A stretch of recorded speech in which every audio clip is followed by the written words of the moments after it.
Hello दोस्तों, आपका हमारे यूट्यूब चैनल पर स्वागत है। आज हम टेंस की नेक्स्ट वीडियो लेके आए हैं और आज करेंगे फ्यूचर कॉन्टिन्यूस टेंस। पिछली वीडियोस में हमने किया था फ्यूचर इंडेफिनिट टेंस, आज करेंगे फ्यूचर कॉन्टिन्यूस।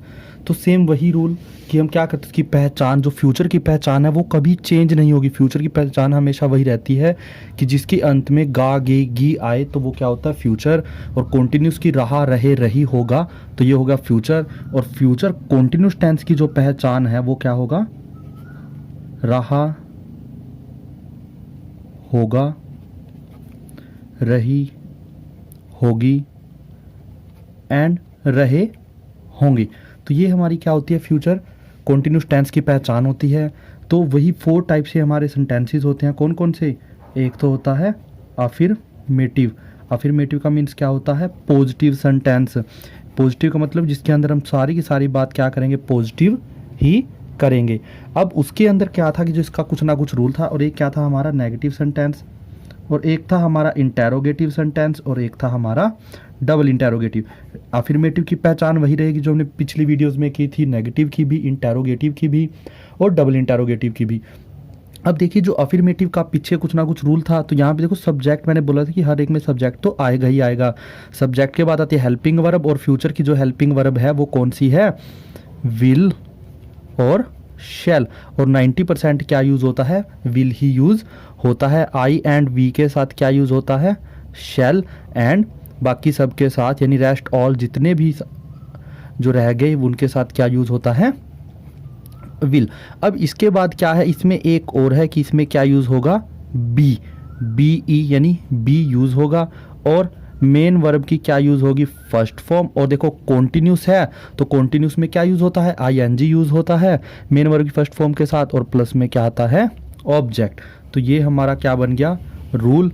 और पहचान आपको पता है, जिस भी लाइन के अंत में रहा है, रहा, रहे होंगे, रही होगी, रहे होंगे, ये सब आए तो वो क्या होता है, फ्यूचर कॉन्टिन्यूस टेंस होता है।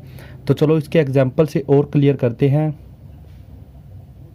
अब देखो, हमने एग्जाम्पल को राइट कर लिया है, जिसके अंत में रहा होगा, रहे होंगे, रही होगी ऐसा कुछ आए तो वो क्या होता है, हमारा फ्यूचर का कॉन्टिन्यूस टेंस होता है। रूल आपके सामने है, लाइन आपके सामने है, आपको पता है कि ये क्या है, फ्यूचर का कॉन्टिन्यूस टेंस है। और उसके अंदर कौन सा सेंटेंस है, ये अफर्मेटिव सेंटेंस है। रूल ये मन में रहा होगा, सब्जेक्ट क्या है, ही यानी वह। और वह के बाद क्या आएगा, ही के साथ तो ऑलवेज क्या आता है, विल। ठीक है, विल के बाद क्या आएगा, बी, ही विल बी। काम क्या चल रहा है, पढ़ने का, तो रीड। और रीड के साथ क्या आएगा, आई एन जी, क्योंकि कॉन्टिन्यूस है तो कॉन्टिन्यूस में तो क्या आता है, आई एन जी। और ही विल बी रीडिंग, तो कोस्ट फुल स्टॉप। मुझे मेरे पापा बुला रहे होंगे, मुझे मेरे पापा यानी सब्जेक्ट कौन है, माई फादर।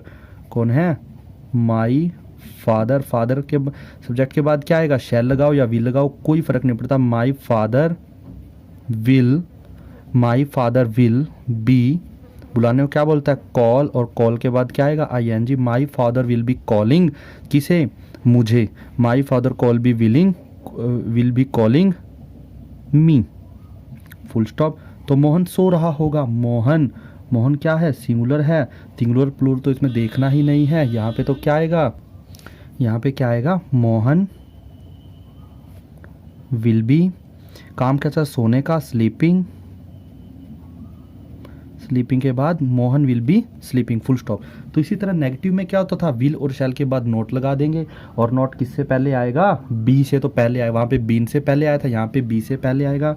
तो चलो रूल इसका लिख देते हैं, सब्जेक्ट आएगा ही आएगा। सब्जेक्ट के बाद क्या आएगा, विल शैल हेल्पिंग वर्ब आएंगी ही आएंगी। और शैल के बाद आएगा नॉट, यानी हेल्पिंग वर्ब के बाद तो नोट आता है। और फिर आएगा बी, और फिर मेन वर्ब की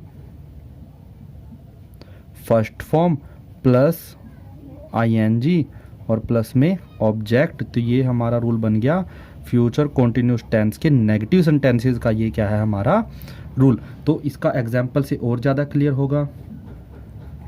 तो इसके भी एग्जाम्पल राइट कर लेने। सीधा सीधा जो ऊपर ये तीनों सेंटेंसेस हमने लिखे थे, में अगर नहीं नहीं वर्ड और जोड़ दिया जाए तो ये हमारे नेगेटिव सेंटेंस बन जाते हैं। और हेल्पिंग वर्ब के बाद क्या आ जाता है, नॉट। चलो एग्जाम्पल राइट कर लेते हैं। हमने एग्जाम्पल को राइट कर लिया है, तो अब देखते हैं वह पढ़ नहीं रहा होगा, यानी नहीं नहीं वर्ड इसमें क्या आ जाता है, ऐड हो जाता है। तो वो अफर्मेटिव की बजाय कौन सा सेंटेंस बन जाता है, नेगेटिव सेंटेंस। तो वह पढ़ नहीं रहा होगा, यानी कि he will not be he will not be reading, full stop. मुझे मेरे पापा नहीं बुला रहे होंगे, माई father will not be calling मी। राम दौड़ नहीं रहा होगा, Ram will not be running. यानी हमने सिंपल रूल इसमें पुट किया। इसकी सिर्फ आपको क्या करना होगा कि इसके अंदर आपको थोड़ा सा रूल को ध्यान रखना होगा और एक पहचान को ध्यान। अगर आप पहचान सही लोगे, अगर आप रूल को सही बना लो, तो आपकी कोई भी हिंदी की लाइन इंग्लिश में ईजिली आप उसको कन्वर्ट कर पाओगे। तो चलो चलते हैं नेक्स्ट सेंटेंसेस की तरफ, इंटेरोगेटिव एंड डबल इंटेरोगेटिव। तो चलिए हमने इंटेरोगेटिव डबल इंटेरोगेटिव को राइट कर लिया है। इंटेरोगेटिव में क्या करते थे हम, इंटेरोगेटिव में क्या करते थे, जो हमारी हेल्पिंग वर्ब थी वो उठकर आगे आ जाती थी। कहाँ पे आ जाती थी, आगे। तो हेल्पिंग वर्ब क्या है यहाँ पे, हेल्पिंग वर्ब है will and shall. Helping verb है हमारी विल एंड शैल। विल शैल के बाद क्या आता था, सब्जेक्ट आएगा ही आएगा। सब्जेक्ट के बाद हमारा क्या था, बी था। बी के बाद क्या था, हमारा मेन वर्ब की फर्स्ट फॉर्म थी, और प्लस में क्या था, आईएनजी था, और प्लस में ऑब्जेक्ट, और प्लस में क्वेश्चन मार्क। तो ये हमारा क्या था, रूल, जिसके बेस पे हम कोई भी इंटरोगेटिव सेंटेंसेस को कन्वर्ट कर सकते हैं ईजिली। तो चलिए इसकी एग्जाम्पल की हेल्प से हम इसको और अच्छे से क्लियर करेंगे, क्योंकि एग्जाम्पल ही हैं जो हमें ईजिली इसको क्या करते हैं, हिंदी टू इंग्लिश में कन्वर्ट करना हमें सिखाते हैं। चलो एग्जाम्पल को राइट कर लेते हैं। हमने एग्जाम्पल को राइट कर लिया है। चलो अब बनाते हैं हम इनके सेंटेंसेस। क्या वह पढ़ता होगा। अब देखिए यहाँ पे क्या है, क्या वह पढ़ता होगा, नहीं, ये हमारा कौन सा बन गया, ये हमारा फ्यूचर का इनडेफिनेट टेंस हो गया, क्योंकि ता आ गया इसमें। तो यहाँ पे क्या आना था, क्या वह पढ़ रही होगी, पढ़ रही होगी। अगर ऐसे आता तो इसको किससे किससे बनाते हम, इसको बनाते हम फ्यूचर इंडेफिनेट टेंस के रूल से, फ्यूचर इंडेफिनेट टेंस के रूल से। तो देखिए क्या वह पढ़ रही होगी, यानी यहाँ पे विल आएगा, विल के बाद क्या आएगा, ही के बाद बी के बाद रीडिंग या स्टडिंग। पढ़ने मीन्स क्या होता है, रीडिंग या studying. Will he be reading, और पीछे क्या आ गया, क्वेश्चन। और क्या वह गाना गा रही होगी, क्या वह, यानी विल तो आएगा ही आएगा क्योंकि ही है। विल के बाद क्या आता है, ही के बाद आएगा बी। काम क्या चल रहा है, गाने का, यानी गाना क्या होता है, सिंगिंग, यानी सिंग मीन्स होता है गाना, लेकिन साथ में आएगा ING. Will he be singing the song, क्योंकि गाना गा, इसका मतलब होता है सिंग, इसका मतलब होता है song. Will he be singing the song, और पीछे आ गया क्वेश्चन मार्क। क्या वह पढ़ रही होगी, क्या वह पढ़ रही होगी। अब विल तो आएगा ही आएगा, क्योंकि यहाँ पे वह का मीन्स क्या है, वह क्या है, सिंगुलर है, सिंगुलर के साथ क्या आता है, विल। अब विल के बाद क्या आएगा, ही के बाद क्या आएगा, बी के बाद वर्ब की फॉर्म, यानी काम क्या चला, पढ़ने का, पढ़ने को क्या बोलता है, रीड या स्टडी, आप दोनों में से कोई भी लिख सकते हो। यहाँ पे रीडिंग भी आ सकता है, और यहाँ पे स्टडिंग, यानी दोनों के दोनों हमारे क्या है, ठीक है। विल ही बी रीडिंग या studying, will he be reading या स्टडिंग, और पीछे आएगा क्वेश्चन मार्क। तो ये हमारे इंटेरोगेटिव सेंटेंसेस खत्म हुए। तो अब इसी तरह हम क्या करते हैं, डबल इंटेरोगेटिव बनाना आसान है। इस पूरे के पूरे रूल के आगे अगर हम WH फैमिली और लगा दे तो हमारा डबल इंटेरोगेटिव हो जाता है।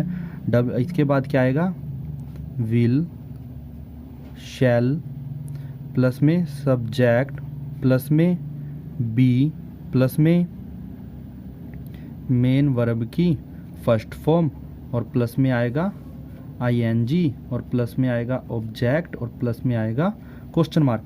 ये हमारा किसका रूल है, डबल। हम किसी भी प्रेजेंट टेंस से लेकर हमने अब तक रूल चेंज नहीं किया, सिर्फ हेल्पिंग वर्ब चेंज होती थी, जो कि मैंने सेकंड वीडियो में, जो टेंस की सेकंड वीडियो है ना, आप खोल कर देखो प्लेलिस्ट में, सेकंड वीडियो के अंदर मैंने आपको बता रखा है कि जो हेल्पिंग वर्ब वो कहाँ पे यूज़ होती है। जो इंडेफिनेट है वो मेन वर्ब की फर्स्ट फॉर्म यूज़ होती है, कॉन्टिन्यूस में मेन वर्ब की फर्स्ट फॉर्म के साथ आईएनजी यूज़ होता है, और परफेक्ट में मेन वर्ब की थर्ड फॉर्म यूज़ होती है। तो इसको एग्जाम्पल से और अच्छे से क्लियर कर लेते हैं। और इसकी एक पहचान और भी है कि इसमें क्या, कब, क्यों, कैसे शुरू में आता है। यानी इसमें जो हमें आंसर देना होता है वो यस या नो में देना होता है, लेकिन इसमें आंसर किस में देना होता है, डिटेल में, क्योंकि कब, क्यों, कैसे, WH फैमिली के जितने भी वर्ड हैं वो यहाँ पे कहाँ पे आते हैं, ये शुरू में ना आकर के कहीं बीच में आ जाता है। चलो एक बार एग्जाम्पल राइट कर लेते हैं जिससे आपको और अच्छे से क्लियर हो जाएगा। तो यहाँ पे हमने एग्जाम्पल को राइट कर लिया है। तो यहाँ पे क्या आएगा, देखो WH फैमिली क्यों को क्या बोलते हैं, वाई के बाद विल या शैल तो डिपेंडेंट है सब्जेक्ट के ऊपर, सब्जेक्ट है वह के साथ आता है विल, वह के साथ क्या आता है वाई विल ही बी, काम क्या चाह पढ़ने का तो रीडिंग, और पीछे वह कैसे सो रहा होगा, यानी कैसे मीन्स हाउ के बाद क्या आता है विल या शैल, विल आएगा क्योंकि यहाँ पे ही है, how will he be, how will he be, फिर क्या आएगा हाउ विल ही बी के बाद क्या आता है काम क्या था सोने को क्या बोलता है स्लीप, और स्लीप के साथ क्या आएगा ING, और पीछे आएगा क्वेश्चन मार्क। तो हमने देखो टेंसेस को बहुत अच्छे से क्लियर किया। इसमें आप कोई भी लाइन को कन्वर्ट कर सकते हो इजीली, किसमें, इंग्लिश में। तो आप इसकी प्रैक्टिस करना, तकरीबन 20 से 30 सेंटेंसेस को आपने राइट करना है और उसको बनाकर देखना है, ये रूल लगाने हैं, उनको अपनी डेली लाइफ में भी यूज़ करना है। तो मिलते हैं नेक्स्ट वीडियो में फ्यूचर परफेक्ट टेंस की वीडियो के साथ। तब तक के लिए धन्यवाद।